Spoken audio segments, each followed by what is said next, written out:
ورحمۃ اللہ وبرکاتہ۔ وعلیکم السلام ورحمۃ اللہ وبرکاتہ۔ الحمد للہ الذی ابدع الاخلاق بالارضین والصلاة والسلام علی من کان نبیا وآدم بین الماء والطین، اما بعد فاعوذ باللہ من الشیطان الرجیم، بسم اللہ الرحمن الرحیم، والعصر ان الانسان لفی خسر إلا الذين آمنوا وعملوا الصالحات وتواصوا بالحق وتواصوا بالصبر۔ صدق الله العلي العظيم وبلغنا رسوله النبي الأمين المختار الكريم، ونحن على ذلك لمن الشاهدين والشاكرين والذاكرين والحمد لله رب العالمين۔ آئیے کچھ عرض و معروض کرنے سے قبل انتہائی عقیدت اور محبت کے ساتھ بارگاہ بیکس پناہ میں جس طریقے سے میں درود مبارکہ پڑھتا ہوں مجھ سے بھی بہترین انداز میں پڑھنے کی کوشش کریں۔ اور یا الصلاۃ والسلام علیک یا رسول اللہ، الصلاۃ والسلام علیک یا حبیب اللہ، الصلاۃ والسلام علیک یا نور اللہ، صلی اللہ تعالی علیہ وسلم۔ میرے پیارے آقا علیہ الصلوۃ والتسلیم کے پیارے دیوانوں، قرآن مقدس کی ایک بہت ہی مشہور سورت سورہ عصر کو تلاوت کرنے کا میں نے شرف حاصل کیا۔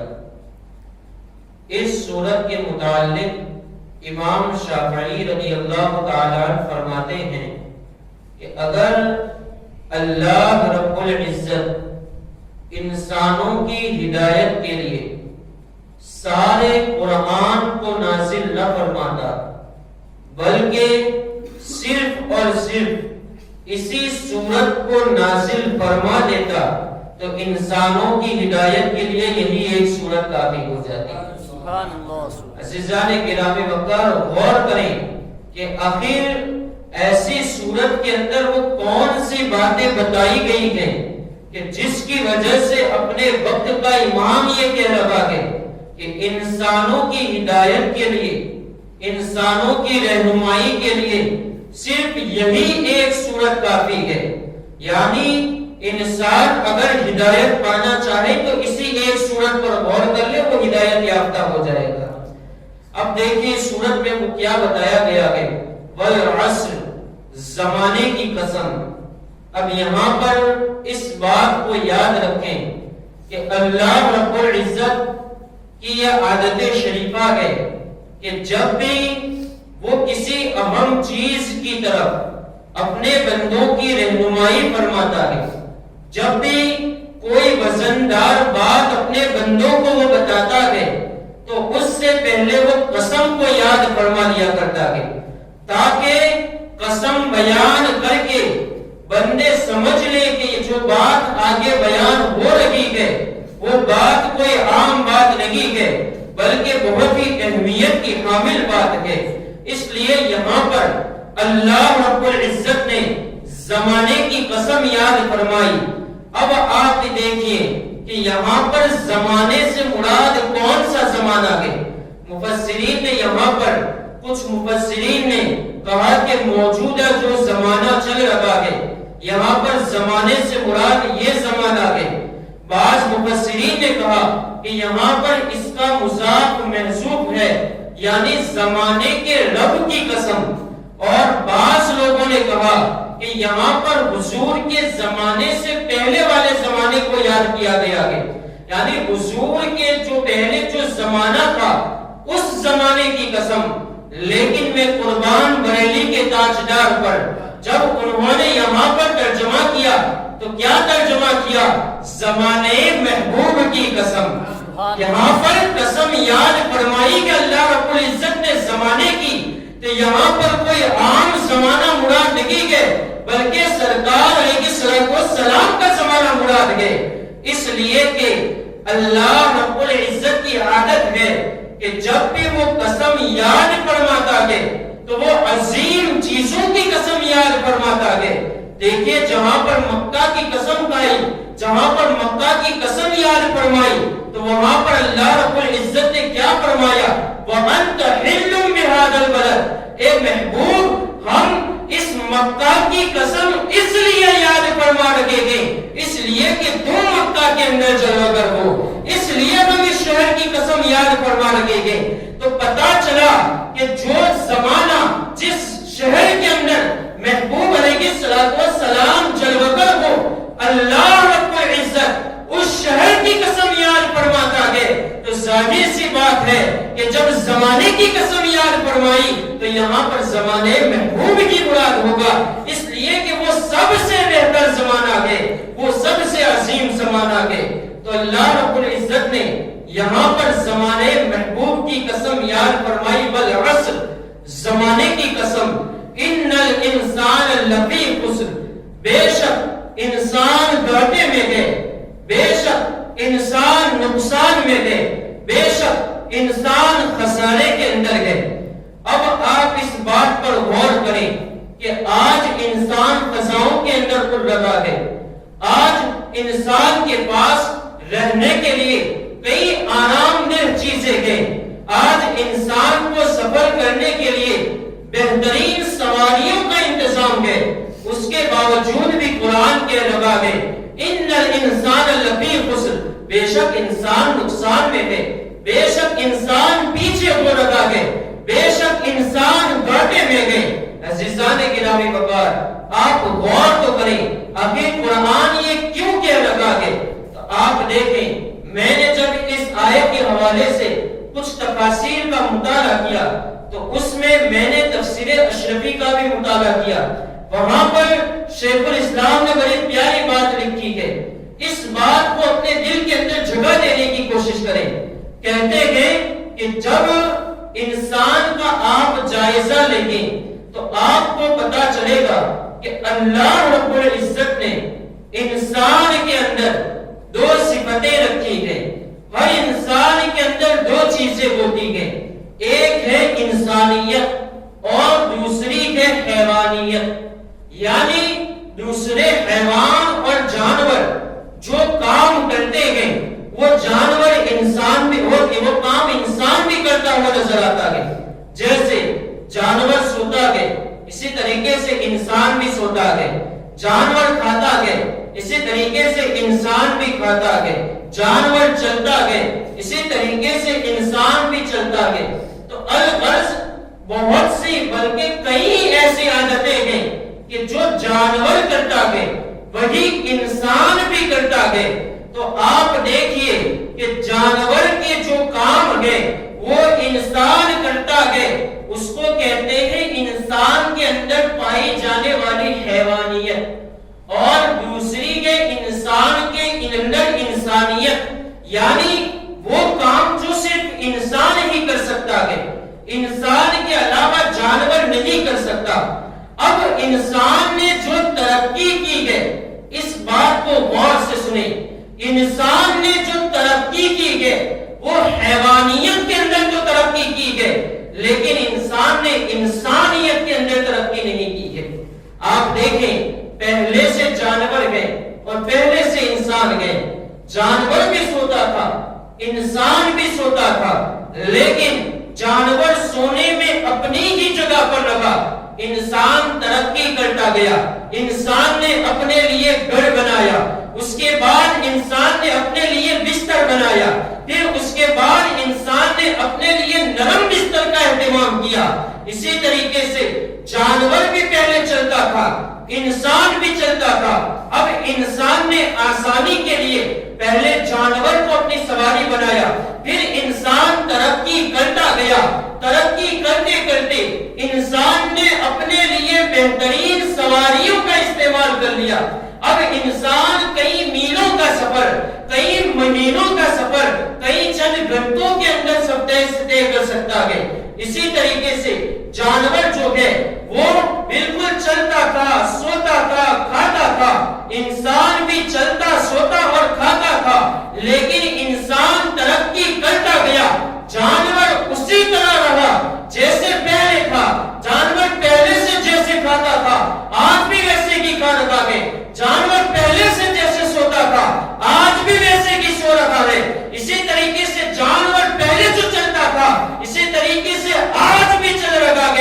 لیکن انسان کا معاملہ بالکل برخلاف ہے.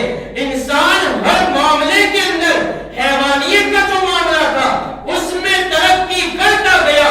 رہی بات انسانیت کی تو انسان انسانیت کے اندر ترقی نہ کر سکا. انسان انسانیت کے آگے نہ بڑھ سکا. اگر انسان انسانیت کے اندر ترقی کرتا تو آج اس طریقے سے انسانوں پر ظلم نہ ڈھائے جاتے. اگر انسان انسانیت کے اندر ترقی کرتا تو آج انسانوں کے اندر بہت سے لوگ بھوک سے نہ مرتے, بہت سے لوگ پیاس سے نہ مرتے, بہت سے لوگ بے روزگاری کا شکار نہ ہوتے. انسان انسانیت کے اندر ترقی کرتا تو جو غریب طبقہ ہے وہ آپ کو نظر نہ آتا. تو اس سے پتا چلا کہ انسان نے انسانیت کے اندر ترقی نہیں کی بلکہ حیوانیت کے اندر ترقی کی. اب آپ اس بات کو مفکر اسلام کے جملے سے سمجھیں. وہ اکثر فرمایا کرتے ہیں کہ انسان نے ترقی نہیں کی ہے بلکہ انسان نے جس بات پر زور دیا وہ چیز ترقی یافتہ ہو گئی. عزیزان گرامی وقار, تو اسی کو قرآن کے اندر بیان کیا گیا. ان الانسان لفی خسر, بے شک انسان گھاٹے میں ہے. انسان نے حیوانیت کے اندر تو ترقی کر لی لیکن انسان انسانیت کے اندر ترقی نہ کر سکا. اب اگر انسان انسانیت کے اندر ترقی کرنا چاہتا ہے, واقعی انسان کامیابی پانا چاہتا ہے, واقعی انسان فلاح پانا چاہتا ہے, تو وہ 4 عادتوں کو اپنا لے, انسان کامیاب ہو جائے گا. وہ 4 عادتیں کون سی ہیں؟ قرآن نے بیان کیا الا الذین آمنوا وعملوا الصالحات وتواصوا بالحق وتواصوا بالصبر. یہ 4 عادتیں قرآن نے بیان کی. سب سے پہلے تو انسان ایمان لے آئے. ایمان لے آئے, وہ اپنے سر کو جھکانے کے لیے صحیح معبود کا انتخاب کرے. وہ چیز جو نہ اسے نفع پہنچا سکتی ہے, وہ چیز نہ اسے نقصان پہنچا سکتی ہے, نہ اسے کھلا سکتی ہے, نہ پلا سکتی ہے, اس کی بیماری کے اندر اس کا ساتھ نہیں دے سکتی, بلکہ اس چیز کو نقصان پہنچایا جائے تو وہ اپنے نقصان کا بھی دفاع نہیں کر سکتی. انسان اس کی طرف اپنے سر کو جھکانے سے اپنے محفوظ رکھے اور اس معبود کی طرف اپنے سر کو جھکا لے کہ جو اس کو کھلاتا بھی ہے, اسے پلاتا بھی ہے, اور اس کا ساتھ اور اس کی جو بھی ضروریات کے اندر جو بھی چیزیں ضروری ہوتی ہے وہ فراہم کرتا ہے. بلکہ وہ ذات ایسی ہے کہ جو 70 ماؤں سے بھی زیادہ اسے پسند کرتی ہے, 70 ماؤں سے بھی زیادہ محبت کرتی ہے. انسان اس کی طرف اپنے سر کو جھکائے. یہ سورج ہے, یہ چاند ہے, یہ ستارے ہیں, یہ پیڑ ہے, اس کی طرف سر جھکانے کے بجائے ان سب کا جو حقیقی خالق ہے اس کی طرف وہ اپنے سر کو جھکائے. تب جا کر کے انسان کامیاب ہو سکتا ہے, تب جا کر کے وہ انسانیت کو ترقی دے سکتا ہے. تو سب سے پہلے ایمان لائے. ایمان لانے کے بعد دوسرا فوراً بتایا گیا وَعَمِلُوا الصَّالِحَاتِ, نیک عمل کرنے لگے.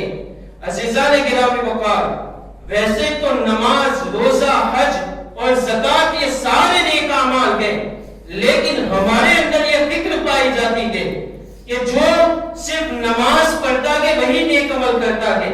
حالانکہ ہرگز ایسا نہیں ہے. نیک عمل صرف اسی تک محدود نہیں ہے, بلکہ آپ اپنے زندگی کے ہر قدم پر نیک کام کر سکتے ہیں. آپ اپنی ہر سانس کے اندر نیک عمل کر سکتے ہیں, نیک کام کر سکتے ہیں. عزیزان گرامی وقار, سرکار علیہ السلام نے ارشاد فرمایا اماطۃ الاذی عن الطریق صدقۃ, اگر کوئی راستے سے تکلیف دہ چیز کو ہٹا دے تو وہ بھی اس کے لیے صدقہ ہے, تب بھی اسے صدقے کا ثواب دیا جاتا ہے. عزیزان گرامی وقار, آپ غور کریں کہ راستے میں اگر پتھر پڑا ہے اور آپ کو اندیشہ ہے کہ یہاں پر سے گزرنے والے کو, چاہے وہ سواری لے کر کے گزرے, چاہے وہ پیدل چل کر کے گزرے, یہاں سے گزرنے والے کو کسی بھی طرح تکلیف ہو سکتی ہے اور وہ وہاں سے اس پتھر کو ہٹا دے تو سرکار نے فرمایا اس کے لیے صدقے کا ثواب ہے. اسی طریقے سے آپ کے گھر کے باہر یا آپ سے جو چیزیں متعلق ہے وہاں پر کوئی کھڈا پڑا ہوا ہے، وہاں سے گزرنے والوں کو تکلیف ہوگی، تو ایسی صورت میں اگر آپ اس گڑھے کو، اس کھڈے کو آپ پر کر دیتے ہیں تو سرکار کے ارشاد کے مطابق آپ کو صدقے کا ثواب دیا جا رہا ہے۔ سید اعلیٰ حضرت علیہ رحمت و رضوان فتاوی رضویہ شریف میں ارشاد فرماتے ہیں کہ اگر بندہ جب نماز کے ارادے سے نکلے تو وہ چاہے تو اپنے ہر قدم پر اور اپنی ہر سانس پر نیک عمل کر سکتا ہے، نیک عمل کا ثواب اسے دیا جا سکتا ہے۔ جب وہ گھر سے نکلے تو باوضو ہو کر کے نکلے، وضو کر کے نکلے، اس لیے کہ سرکار نے ارشاد فرمایا جب کوئی بندہ نماز کے لیے نکلتا ہے تو اس کے لیے بہترین وضو کر کے اپنے گھر سے نکلتا ہے تو اللہ رب العزت ہر قدم پر نیکی لکھ دیتا ہے، اس کے ہر قدم پر ثواب عطا فرماتا ہے۔ اسی طریقے سے وہ یہ نیت کرے کہ اگر میرا کوئی مسلمان بھائی مجھے راستے کے اندر ملے گا تو میں اسے سلام کروں گا۔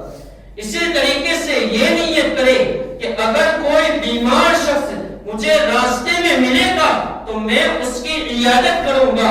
اسی طریقے سے میں جیسے ہی مسجد میں جاؤں گا تحیۃ المسجد ادا کروں گا، مسجد میں اعتکاف کی نیت کروں گا، مسجد میں داخل ہونے سے پہلے دعا کروں گا۔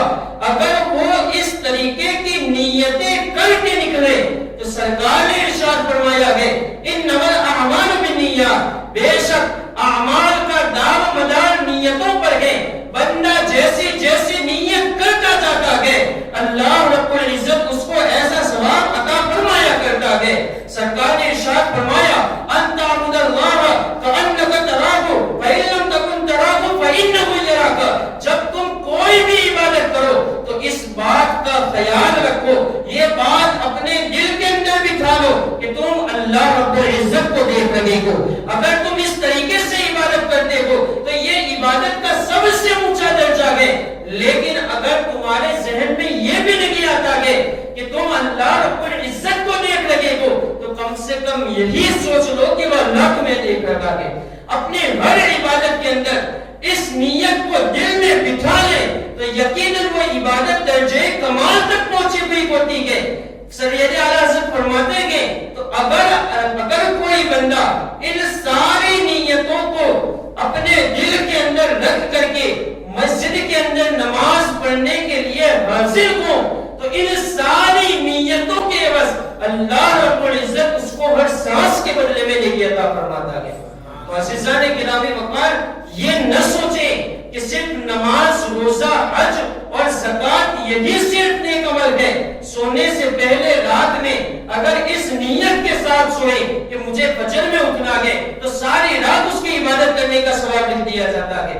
اسی طریقے سے ہر کام کے اندر تجارت اگر بندہ اس نیت سے کرے کہ مجھے اپنے اہل و عیال کو پالنا ہے، سرکار نے فرمایا طلب کسب الحلال فریضۃ بعد الفریضہ، حلال کمائی حاصل کرنا، حلال کمائی کمانا یہ ہر مسلمان پر، مرد پر فرض ہے۔ کب؟ فرائض کو ادا کرنے کے بعد، یعنی فرض چیزیں جو ہیں اس کے بعد بندے پر سب سے بڑی فرض، وہ سب سے بڑا اگر کوئی فرض ہے تو وہ حلال کمائی حاصل کرنا ہے۔ تو اگر کوئی اس نیت سے حاصل کرے کہ سرکار نے یہ حکم دیا ہے کہ مجھ پر فرض ہے کہ میں اپنے اہل و عیال کے لیے کمائی کروں، اپنے اہل و عیال کے لیے کماؤں، تو اللہ رب العزت اس کا بھی ثواب عطا فرمایا کرتا ہے۔ تو عزیزان گرامی وقار آپ جو بھی کام کریں اس میں اگر اچھی نیت کر لیں تب بھی اللہ رب العزت اس کام کے اندر برکت عطا فرما کر اس کا بھی ثواب عطا فرما دیا کرتا ہے۔ اور یہ بات یاد رکھیں کہ اگر اچھی نیت ہو اور وہ کام آپ سے پورا نہ بھی ہو پائے، جیسے فجر کی نماز کی نیت کر کے آپ سوئے، اب ہوا یہ کہ نیند کا غلبہ تھا اور اسی عالم کے اندر آپ سوئے رہے اور آپ نہ اٹھ پائے، اٹھنا آپ پر فرض تھا، ضروری تھا، آپ نیت کر کے سوئے تھے کہ میں اٹھوں گا اور آپ کا ارادہ بھی تھا، یقینی ارادہ تھا ہوگا کہ مجھے فجر کے اندر اٹھنا ہی ہے، تو ایسی صورت میں آپ کو آپ کی نیت کا ثواب دیا جاتا ہے۔ یہ بات اور ہے کہ فرض کو چھوڑنے کی وجہ سے آپ کا مواخذہ ہوگا، آپ سے سوال کیا جائے گا کہ تم نے فرض کو کیوں چھوڑا، لیکن آپ نے جو نیت کی تھی اس نیت کا ثواب آپ کو دیا جائے گا۔ عزیزان گرامی وقار، تو وعامل الصالحات کے اندر یہ ساری چیزیں داخل گئے۔ آپ جو بھی کام کریں ان سارے کاموں کے اندر بہترین نیت کر لیں، اللہ رب العزت عمل صالح کا ثواب عطا فرمائے گا۔ تو بات چل رہی تھی کہ انسان انسانیت کے اندر ترقی کرنا چاہتا ہے تو ایمان لے آئے، اور ایمان کے بعد عمل صالح کرے، اور عمل صالح مطلب ہر کام کے اندر وہ اچھی نیت کر لے۔ اس کے بعد تیسری چیز وتواصوا بالحق، یہ لوگ کچھ لوگ یہ سمجھتے ہیں کہ ہم ایمان لے آئے، نماز پڑھنے لگے، ہماری ذمہ داری پوری ہو گئی، حالانکہ ایسا نہیں ہے۔ دیکھیں قرآن کہہ رہا ہے وتواصوا بالحق، آپس میں ایک دوسرے کو حق کی بات تمہیں سنانی پڑے گی، تمہیں سے ہر ایک پر یہ ضروری ہے کہ تم اچھی بات دوسروں تک پہنچاؤ، یہ قرآن کہتا ہے۔ تو ہماری ذمہ داری صرف نیک عمل کر کے ہم اس ذمہ داری سے چھوٹ نہیں سکتے، بلکہ اس کے بعد اور ایک ذمہ داری ہے کہ ہمیں نیک عمل آپس میں اچھی باتیں پھیلانی پڑے گی۔ عزیزان گرامی وقار، سرکار نے ارشاد فرمایا کہ اذا رأى احدكم منکرا، جب تم میں سے کوئی شخص خلاف شرع بات دیکھے فَلْيُغَيِّرْهُ بِيَدِهِ، تو اس پر ضروری ہے کہ وہ اس خلاف شرع کام کے خلاف اگر ہاتھ بھی اٹھانا پڑے تو اپنے ہاتھ کے ذریعہ اس خلاف شرع کام کو بند کروائے۔ اسی طریقے سے اگر کوئی اس پر قادر نہیں ہے تو سرکار نے فرمایا باللسان ہی، اگر کوئی ہاتھ سے اس خلاف شرع کام کو ختم نہیں کر سکتا تو اس پر ضروری ہے کہ وہ اپنی زبان کا استعمال کرے، وہ اپنی زبان سے اس خلاف شرع کام کے خلاف آواز اٹھائے۔ اسی طریقے سے اگر کوئی بندہ ایسا ہے کہ نہ اپنے ہاتھ کا استعمال کر سکتا ہے نہ اپنی زبان کا استعمال کر سکتا ہے تو سرکار نے ارشاد فرمایا اس کے لیے ضروری ہے کہ وہ اپنے دل کے اندر اس کام کو برا جانے۔ فَإِنَّهُ أَصْعَبُ الْإِيمَانِ، لیکن یہ ایمان کا سب سے کمزور حصہ ہے، یہ ایمان کا کمزور ترین حصہ ہے، یعنی بندے کا ایمان کتنا کمزور ہے کہ وہ اپنی زبان سے بھی اس خلاف شرع کام کے خلاف آواز نہیں اٹھا سکتا، وہ اپنی زبان سے بھی اس کا دفاع نہیں کر سکتا۔ ہاں وہ مومن ہے تو اب اس پر یہ تو کم سے کم ضروری ہے کہ وہ اپنے دل کے اندر اس بات کو برا جانے۔ تو عزیزان گرامی وقار، صرف نماز روزہ حج کر کے یہ کام ہم اس سے چھوٹ نہیں سکتے، بلکہ ہم پر یہ بھی ضروری ہے کہ اگر کوئی شریعت کے خلاف کام ہو رہا ہے تو ہم اس کام کو بند کروائیں۔ اگر اس کے لیے ہاتھ کا استعمال کرنا پڑے تو ہمیں ہاتھ کا بھی استعمال کر کے اس کام کو بند کروانا پڑے گا۔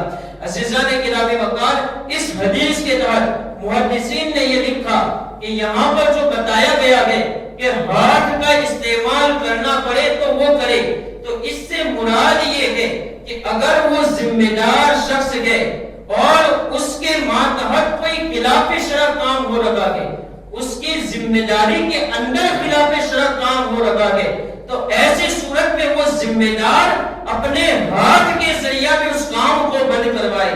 اس کا مطلب یہ نہیں ہے کہ ہر کوئی اپنا ہاتھ اٹھانے لگے، اس بات کی طرف بھی توجہ کی ضرورت ہے۔ عزیزان گرامی وقار، ایسے وقت میں ہم پر ضروری ہے کہ ہم اپنی زبان سے اس بات کا دفاع کریں، اور یہی ہم پر ضروری قرار دیا گیا ہے۔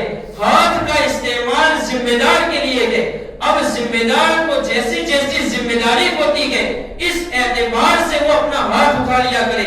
سرکار نے فرمایا کلکم راعٍ وکلکم مسئول عن رعیتہ، تم میں سے ہر کوئی ذمہ دار ہے اور ہر ایک سے اس کی ذمہ داری کے بارے میں پوچھا جائے گا۔ تو جیسے گھر کے اندر ایک بندہ گھر کا حاکم ہے، گھر میں اسی کی چلتی ہے تو وہی ذمہ دار ہے، تو ایسے شخص پر ذمہ داری کے ناطے ضروری ہے کہ اگر اس کے گھر میں سے سمجھ لیجئے کہ اس کی اولاد خلاف شرع کام کر رہی ہے تو اس بندے پر ضروری ہے کہ وہ اپنے ہاتھ سے بھی اپنے اولاد کو روکے کہ تم خلاف شرع کام کر لگے ہو. اسی طریقے سے کوئی اس سے اوپر والی ذمہ داری، کوئی سوسائٹی کا نگراں ہے اور ذمہ داری اسی کے سر پر ہے، تو اگر کوئی خلاف شرع کام اس کے زیر اہتمام کو رکھا گئے تو ایسی صورت میں اس پر ضروری ہے کہ اس کام کو بند کروائے، چاہے ہاتھ کا بھی استعمال کیوں نہ کرنا پڑے. تو عزیزان گرامی وقار، اس صورت میں بتایا گیا کہ جب تم نیک عمل بھی کرنے لگو تو اس کے بعد تم پر ضروری ہے کہ آپس میں اچھی بات پھیلانے لگو اور اچھے کام کرنے لگو. اب جب تم یہ کرنے لگو گے تو ساری تمہیں چار طرف سے، ہر طرف سے تم پر تانا زنی کی جا سکتی ہے. جیسے کوئی نوجوان اگر نماز کے لیے گھاسے کو رکھا گئے، راستے میں اس کے دوست بیٹھے ہوئے گئے، تو ایسے وقت کے اندر کوئی کہہ سکتا ہے کہ تمہاری عمر ہی کیا ہے، تم ابھی کہاں نماز پڑھنے کے لیے جا رہے ہو، ابھی تو ہمارے کھیلنے کا وقت ہے، ابھی تو ہمارے عیش کرنے کا وقت ہے. ایسے وقت کے اندر وہ نوجوان جو اچھے کام کے لیے نکلا ہے، اگر اس طریقے سے کوئی اسے روک رکھا ہے تو اس کی بات نہ سنے، اس کی بات پر کیا کرنا ہے، وَتَوَاصَوْا بِالصَّبْرِ، ایسے وقت میں اسے صبر کا دامن پکڑنا ہے. جب وہ نیک عمل کرنے لگے، اگر کوئی روکنے والا اسے روک رکھا ہے تو ایسے وقت میں وہ صبر کو تھامے رکھے، وہ اپنے نیک کام کے اندر لگا رہے، تب جا کر کے اگر یہ صفت انسان کے اندر آ گئی تو انسان ترقی یافتہ ہو جائے گا، انسان درجے کمال تک پہنچ جائے گا. تو عزیزان گرامی وقار، یہ چار صفتیں قرآن نے بیان کی کہ اگر ان چار صفتوں پر انسان عمل کر لیتا ہے تو یقیناً وہ انسان انسانیت کے اندر ترقی یافتہ ہے، وہ انسان انسانیت کو پھیلا رکھا ہے. تو عزیزان گرامی وقار، ان باتوں کو اپنے ذہن میں، اپنے دل کے اندر جگا دیں، جہاں تک ہو سکے اس پر عمل کرنے کی کوشش کریں اور ہو سکے تو دوسروں تک پہنچانے کی بھی کوشش کریں. حقیقت اللہ عز و جل کی بارگاہ میں دعا ہے کہ جو کچھ بیان ہوا ہم سب کو اس پر عمل کرنے کی توفیق عطا فرمائے. اگر کوئی خطا، کوئی لغزش ہو گئی ہو تو اللہ عز و جل معاف فرمائے. وما علینا الا البلاغ. السلام علیکم. کی توفیق عطا